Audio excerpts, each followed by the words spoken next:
Here's poet Ed Gaudet at a recent America's Hometown Laureates open mic event at Breathing Lotus Living Arts, reading his original work. And next up is Ed Gaudet.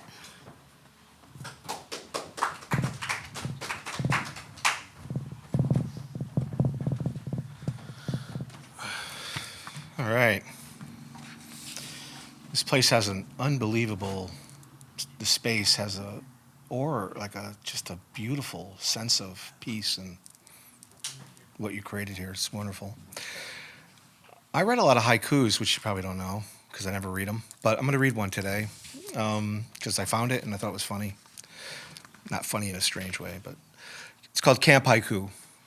Never knowing death, we assemble fervently, swim past loon for food.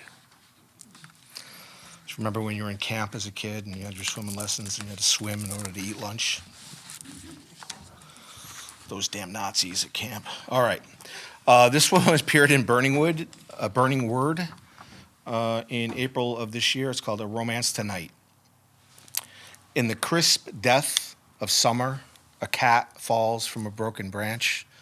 The moon sings, amused by paw, half crushed under the stars of a passing car.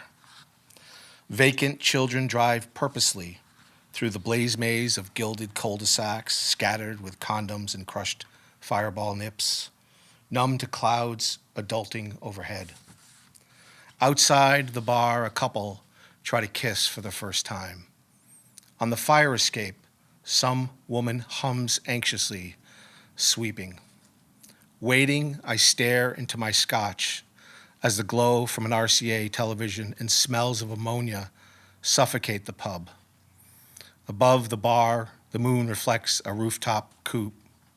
The pigeon sits upright in its wired grave, cooing as the priest doubles over. Okay. Probably like you, I have a lot of projects going at once, right?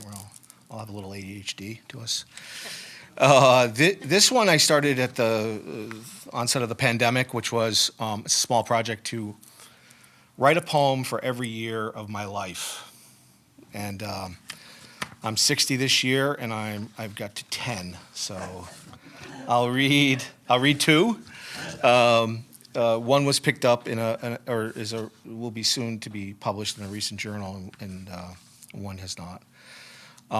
And so there's a name of the poem, and then there's a year. And so this is called Kindergarten, 1970. Thank you for coming in today. I felt this had to be, I'm just not sure how to tell you, but this may be from trauma of loss. He can be disruptive, which is usually a cry, certainly under the circumstance, how could you blame him? Anyone who lost a mother so young, to have been there witnessing the horror, violent death as she parachuted into a congregation, which I had to actually look up. I think it's amazing as the step you read to him so much, his vocabulary. Last time it was a shiver, unkindness, and a wake before that. Look them up. I'm his real mother. Boy's imagination is interminable. Okay, this one is 5 years later. I'm 10, 1975. Mr. Smedley would play Dream On during 5th grade recess. He caught me once trying to rub my belly while patting my head during math. As Hooper discovers Ben Gardner's head, root beer barrels spit into beehive hair. My father runs me around the neighborhood in toughskins so he can coach midget football. It escalates to blocking and tackling an 85-pound bag on the front lawn while violent sun sets. Work provides escape. Maslow was a caddy. $6 pull carts, $8 carry plus tip, buys a shitload of stuff. Double kangaroos for 36, self-actualize at the turn. The world reveals itself to a paperboy. Collecting puts you on the inside. Atheist, adulteress, alcoholic. We could cure cancer or murder squirrels for a Briggs & Stratton 7-horsepower go-kart. Body temp red splayed over glare white snow. Hit it again. Coat's too thick.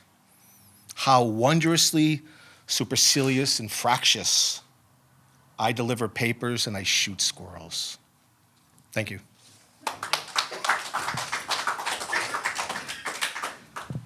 Thank you, Ed. That was great. I got to hear you 2 weeks in a row. I feel very fortunate. Life is good.